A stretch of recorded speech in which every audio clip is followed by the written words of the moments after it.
تو هم دوست داری درآمد یوتیوبرهای کلاپ رو بدونی؟ حتی این ویدیو رو تا آخر ببین، چون توی این ویدیو براتون یه سایت آوردم که این سایت درآمد یوتیوبرها رو بهتون نشون میده. حتی ویدیو رو تا آخر ببینید و اگه با ویدیو حال کردید خیلی خوشحالم میکنید که لایکش کنید، سر سابسکرایب کنید، زنگوله بغلشم بزنید که اولین نفر از ویدیو بعدی من با خبر بشید.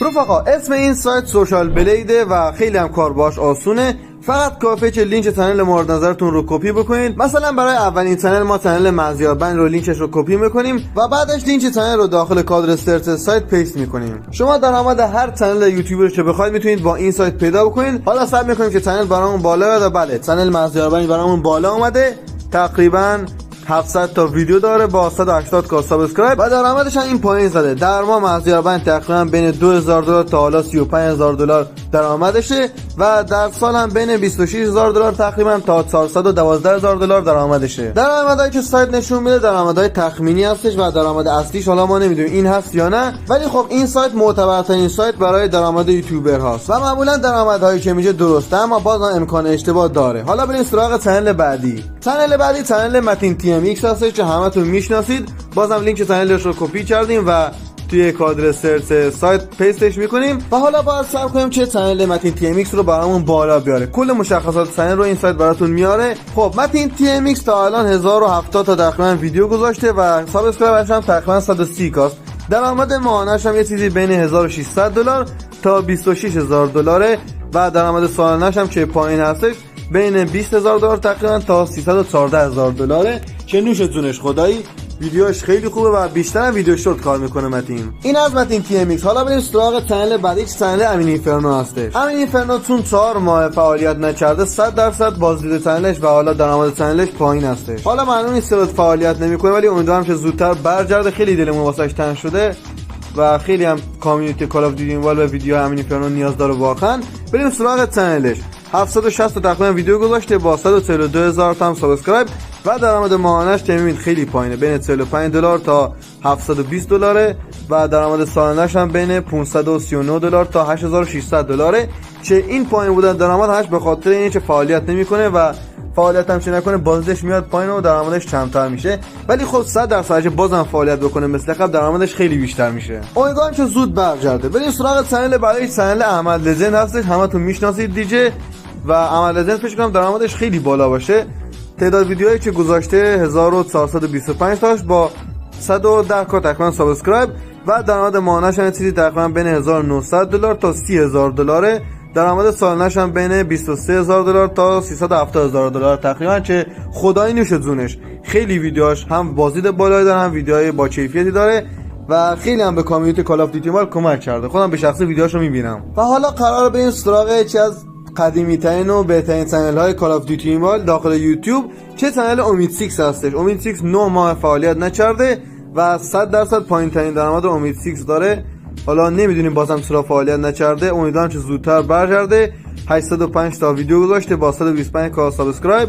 درآمد ماهانه‌اش هم چه میبینید خیلی پایینه. درآمد یک چیزی بین $91 تا $1500 در ماه و در سال هم بین $1100 تا $17,000 که بازم درآمد پایینش به خاطر فعالیت نکردنشه و اگه بازم مثل قدیم فعالیت بکنه بازم درآمدش خیلی بیشتر میشه. معلومم نیست چرا فعالیت نمیکنه، ولی امیدوارم که زودتر برگرده. خیلی کامیونیتی نیاز به امین اینفرنو امید 6 داره. بریم سراغ کانال بعدی. کانال آیبوم هستش که یکی از بهترین مولتی پلیرهای کالافه و تعداد ویدیوهاش هم بین 890 تا تقریبا با 53 کا سابسکرایب تقریبا بازم. و بریم سراغ درآمدش در ماه چیزی بین $300 تا تقریبا $5000 و در سال هم بین $4000 تا $58000 که خدای اینم نوش جونش، چون ویدیوش خیلی با کیفیته و دیگه گفتم یکی از بهترین مولتی پلیرهای کالافه. بریم سراغ کانال بعدی که به احتمال خیلی زیاد یکی از بالاترین درآمدها رو داشته باشه، کانال ملیکا دیوتی، به خاطر اینکه بازدیدش خیلی بالاست. یه مقدار اینترنت ضعیفه، به خاطر همین یه مقدار کانال‌ها دیر بالا میاد. بریم سراغ کانالش. 240 تا تقریبا ویدیو گذاشته با 210 کا سابسکرایب و درآمد ماهانه‌اش هم چیزی بین $1100 تا $18,000. در سال هم بین $14,000 تا $219,000 درآمدشه که این بالا بودن درآمدش به خاطر اینکه تعداد ویوهای هر ویدیوش حالا کلا در ماه خیلی زیاده. این از ملیکا دیوتی. حالا بریم سراغ کانال بعدی. کانال امو ریبر هستش. ریبر هم یکی از بهترین یوتیوبرهای کال آف دیوتی موبایل خدای خودم به شخص خیلی باحال حال میکنم. تعداد ویدیوهای ریبه تقریبا 900 تاش با 116 کا سابسکرایب. و بریم سراغ درآمدش در ماه چیزی بین 800 دلار تا تقریبا 13000 دلاره و در سال هم بین تقریبا 10000 دلار تا 152000 دلار درآمدشه که نوش جونش خدایی. حالا بریم سراغ یوتیوبر بعدیمون که آیفرج هستش. آیفرج یکی از بزرگترین یوتیوبرها، یا چیزی نه بزرگترین یوتیوبر کالافه با تقریبا 2200 تا ویدیو و 4 میلیون سابسکرایب که بالاترین عدد سابسکرایبرها رو بین یوتیوبرهای کال آف دیوتی موبایل داره و به خاطر همین بزرگترین یوتیوبر کالافه. بریم سراغ درآمدش. تعداد ویدیوها و سابسکرایبرش رو بهتون گفتم.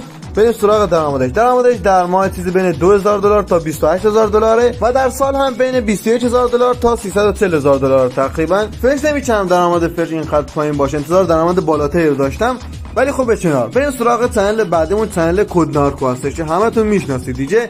یکی از بزرگترین یوتیوبرهای کال آف دیوتی موبایل و تعداد ویدیوهاش هم 417 تاست با تقریبا 500 کا فالوور، 500 کا سابسکرایب البته و این از چنلش. حالا بریم سراغ درآمدش که پایین‌تر هستش. درآمد نارکو در ماه چیزی بین 82 دلار تا 1300 دلار، انتظار عدد بیشتری رو داشتم خدایی، و در سال هم بین 1000 دلار تقریبا تا 16000 دلار درآمد داره و این به خاطر اینکه کد نارکو بیشتر استریم میذاره و بیشتر میشه گفت استریمر تا یوتیوبر و بیشتر درآمدش از استریم به دست میاره. حالا بریم سراغ چنل بعدی که چنل بابی پلیز هست اگه اسمش رو اشتباه تلفظ نکنم و این هم یکی از بزرگترین یوتیوبرهای کال آف دیوتی موبایل با تقریبا 2300 تا ویدیو و تقریبا 1 میلیون هم سابسکرایب که بعد از فرج بالاترین سابسکرایب بین یوتیوبرهای کال آف دیوتی موبایل داره و اینا به کنار. بریم سراغ درآمدش که از همه اینها مهمتره. فکر کنم درآمدش خیلی بالا باشه. درآمدش در ماه نه یه چیزی بین تقریبا 600 دلار تا 10000 دلاره و در سال هم بین 7000 دلار تا تقریبا 112000 دلاره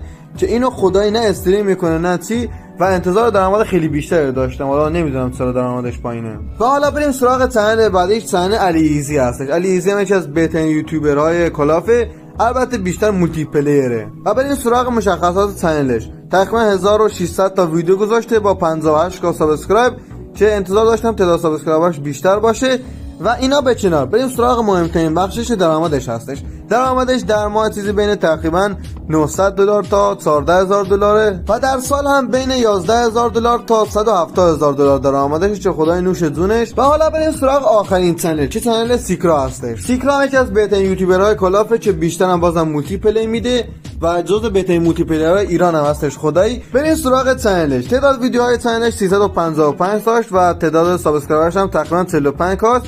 و بریم سراغ مهمترین بخش درآمدش هستش. در ماه درآمد یه چیزی بین 250 دلار تا 4000 دلار و در سال هم درآمدش بین 3000 دلار تا 47000 دلار که نوش جونش خدایی. و رفقا این بود از ویدیو درآمد یوتیوبرها. امیدوارم که از این ویدیو لذت برده باشید. اگه با این ویدیو حال کردید حتما ویدیو رو لایک کنید، کانال رو سابسکرایب کنید، زنگوله بغلش هم بزنید که اولین نفر از ویدیو بعدی من با خبر بشید. مرسی تا این ویدیو رو دیدید. ایمیلمتون تا ویدیو بعدی. فعلا بای بای.